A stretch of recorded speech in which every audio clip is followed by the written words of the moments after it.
This is Tucker, who will be presenting today. Hi, Tucker! Hi! Alright, so we're going to talk about independent living. My spiel is going to be some pointers and tips on the different kinds of programs that are offered in New York State for people. And then Tucker will jump in with a lot about his experience and the services he's used and how he's navigated it to give some advice and pointers, and I can add stuff in at the end too if people would like. Okay, so a context on myself. So I like Tucker, I live in an apartment in New York City. I work as a psychologist, and I do a lot of disability activism on the side, which is how I have a lot of personal knowledge of navigating these systems, but also a lot of just professional knowledge of navigating these systems for, not just navigating them, but fighting for these systems for a number of years. It's an exciting and relentless fight. So I'll talk about the different kinds of Medicaid programs that are available and the kinds of things that they help with independent living. When I was young, my parents did a really good job, I think, of advocating for me and doing their research, connecting with people, finding out what's out there, and fighting for me, right, when I couldn't. And I think that that's really beautiful and it's really important. And the next step of that's just as important is that they taught me how to do that. So that when they're no longer able to, right, I can in whatever way that I'm also able to. And one of the most important programs are home care programs in New York State. Where you would get a PA, a personal assistant, or a home attendant that would come to your house, help you with daily living tasks or ADLs like showering or dressing or cooking, all sorts of activities that most, I think, able-bodied people take for granted that they do on their own, that we all know and need a little bit of help with. And there's two different kinds of programs in New York. There's the traditional home care model, which is where you're under an agency and they have their own pool of home health aides and they send to your house. It's much more structured. They kind of divide up hours, so to speak. You don't have a lot of maybe as much control over the context of your care, but the good thing about the traditional home care agency is that they send you people, so you don't really have to worry about finding your own workers. There, for the most part, will be someone available, and there's a lot of oversight. Nurses sometimes come and do check-ins every 2 weeks or a month or something. Whereas the consumer-directed model of home care, also under the Medicaid program, is we kind of function as the home care agency, us and our families if we need the support in that, where we're responsible for hiring, for firing, for training our own home attendants or personal care attendants as they're called, which gives a lot more freedom and a lot more agency. You kind of get this bucket of home care hours the state authorizes you for the week, and then you divide up, I need 4 hours on Monday, 8 on Tuesday, and so on and so forth. So you have a lot of agency in your care. But the hard part of the CDPAP program is that you're responsible for finding people, which I think a lot of us in the room are in this program, and it's, sometimes wonderful that you can hire your family, your loved ones, your friends, but also challenging, right? If you have to look outside of that pool. And there's a lot of resources to do that. Sometimes, college campuses want to send their nursing students out to help. You can advertise on care.com. There's a lot of avenues. It just takes a lot of planning and a lot of wherewithal. Outside of home care, there's different Medicaid waiver programs. Tucker and I are both in the OPWDD waiver, which is the Office of People with Developmental Disabilities. And the way that I think of waivers is they're kind of like I think Kat, you told me this. It's like a Medicaid expansion pack, where you have home care, but then you also have access to all of these other services, like housing subsidies or ComHab, which is community rehabilitation, which we'll talk about.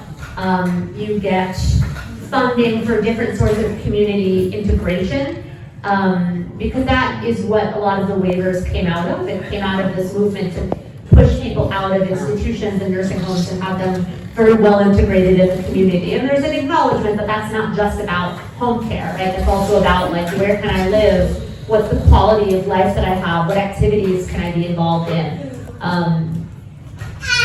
So ComHab is an OPWDD program that is similar to home care in the sense that you have someone that comes and helps you out in the day, but ComHab is a little focused more on community integration.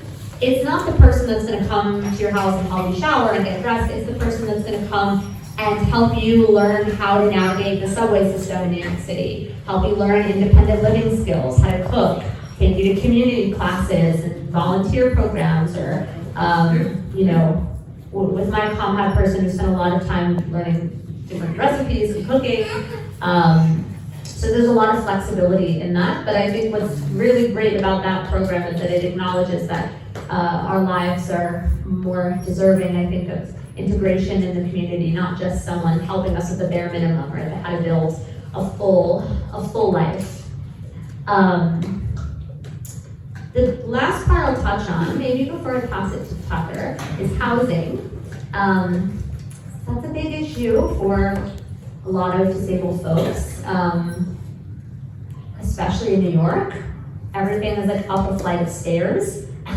All of the accessible housing is like in these fancy new buildings that are like high rises and costing like an exorbitant amount of money. Tucker, you might have done this too, actually. I think I got my hell no, that's creepy. It's okay. No. Sarah, yes. I'm feeling moved by my speech. The ghost of song. So something I recommend for people is to look at the housing lottery. If you live in New York City, the housing lottery is a New York City-based lottery system where these new buildings that all of these developers are making, they save a portion of the buildings for more lower income or moderate income individuals, and there's a portion of that that's reserved for people with disabilities. 5% mobile, 2% Yep. visual. Yep, thank you, Jose. Yeah.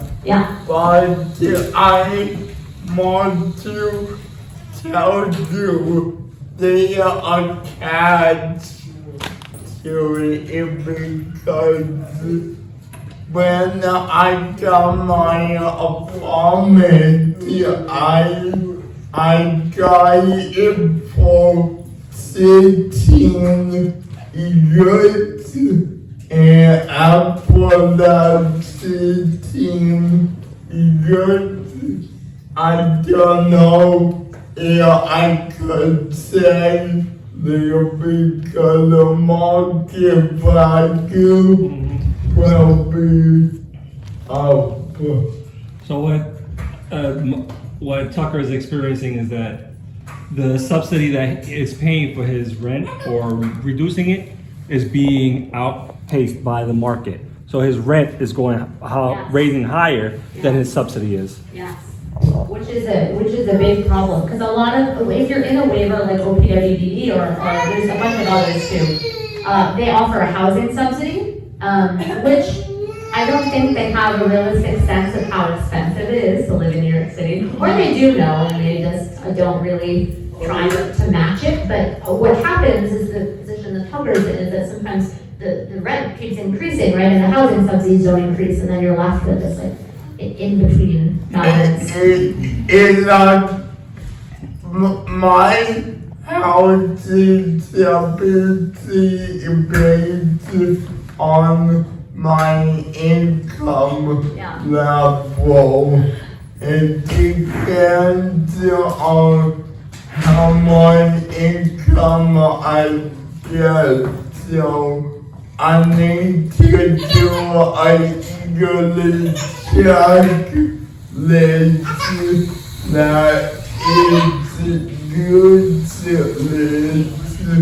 And it's so dumb. Yeah. Yeah. There's a lot of restrictions to navigate. Yeah. That reminds me, I want to mention something about employment maybe, and then I'll pass it to you to finish off. Yeah. So the thing I wanted to say about employment is that I think that there's a fear maybe of I will lose all of my services, I'll lose Medicaid if I work. And that is very valid and understandable fear because a lot of these programs are means-based. There are work incentive programs like the Medicaid buy-in program or a Social Security program that allows you to work and keep your Medicaid home care services. They're complicated and difficult to navigate, but they're possible. And the thing that I would recommend, and I'm happy to chat about it after if people have questions, but I would recommend getting in touch with what are called independent living centers. It came out of the disability rights movement in the 70s. There are these nonprofits that are designed to help disabled people with independent living. And they provide like assistance in navigating all of this. I also do a lot of advocacy. I work with them, a lot of the advocacy that I've done. So they'll be able to help people apply to these programs, give information about it, help people transition right through different programs. So that's kind of a broad overview of some of the things available in New York. I'm going to pass it to Tucker, who will talk about his story, and then I'm happy for questions or anything after. So, thank you.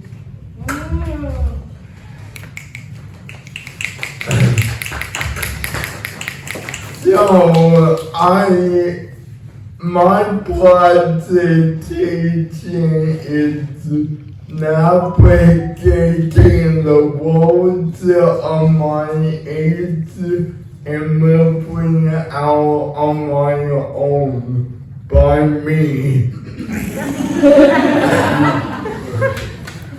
It's up here on the TV if you want to follow along. And you can follow along on the TV if you don't understand me.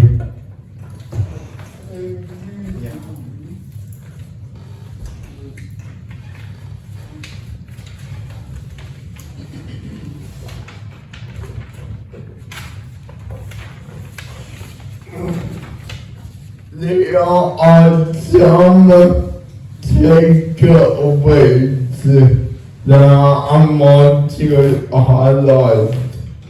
Remember this, everyone's situation are unique and it takes a village.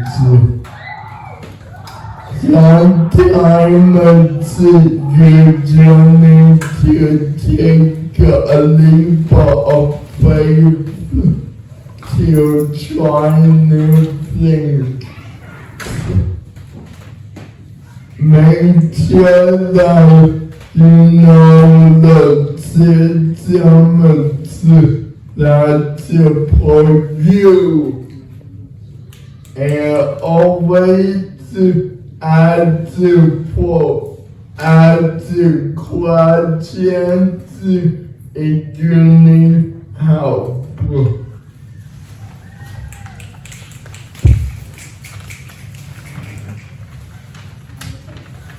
That's a lot, please. Yes, Captain. Wow. So my childhood, I attended every physical school in Long Island for academics, purposes, and most importantly, the community. When I started at SFAH, I was very young, but they taught me to be independent and to pick up whenever I need anything. My parents advocated for the services in communities at SFAH and HFAS carry me to adulthood. I had to apply for and community-based services HCBS to get more support.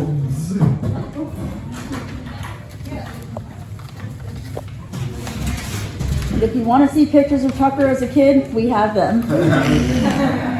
I'm sorry, I tried to have pictures. So, young adulthood. When I turned 21, my mom helped me to give myself directional PWD funding, which gave me the ability to hire the pizza that I wanted. The pizza all direct support professionals and live on my own and to take community classes to enrich my life. I was able to complete my bachelor's degree with the help of my team. Shortly after that, I got called for my first appointment and my SD budget was able to cover my rent, some of my rent for a housing stability.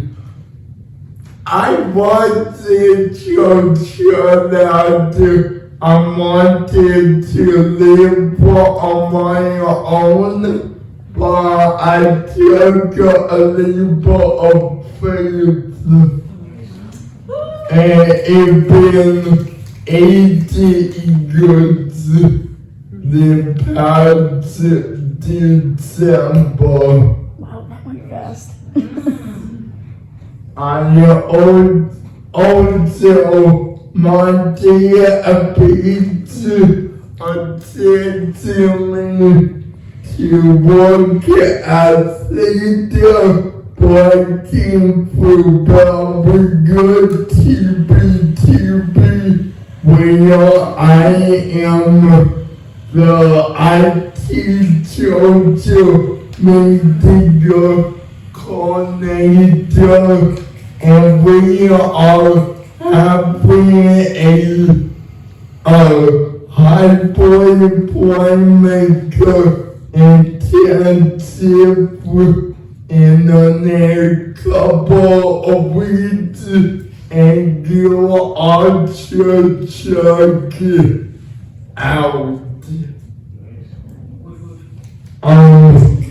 When I was in college, my mom always YouTube channel to our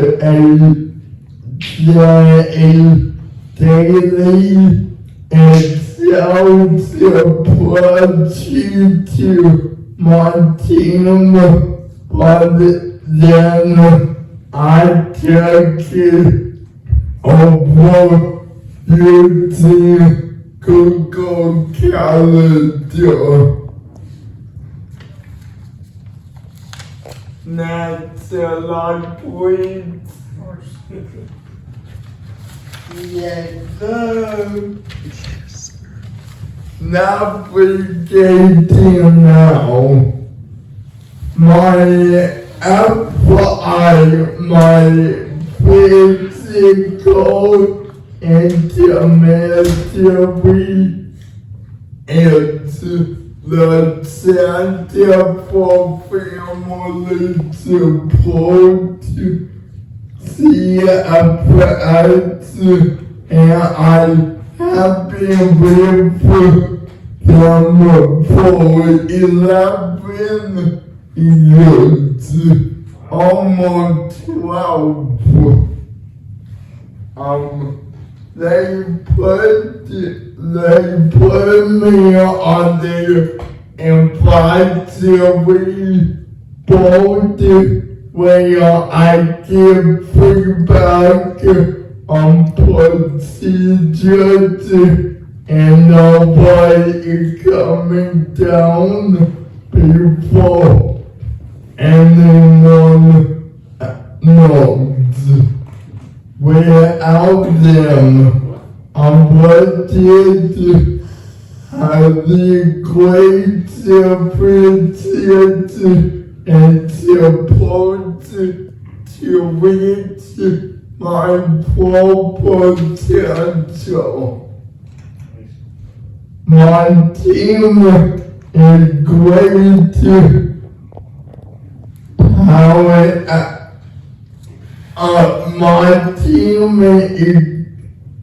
My team right now is great. However, there are many hurdles that I face.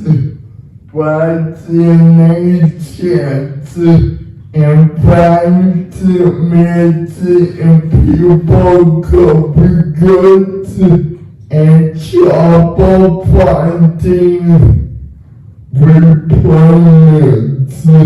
But you just need to find the right support for you. Thank you, and I will take questions at this time.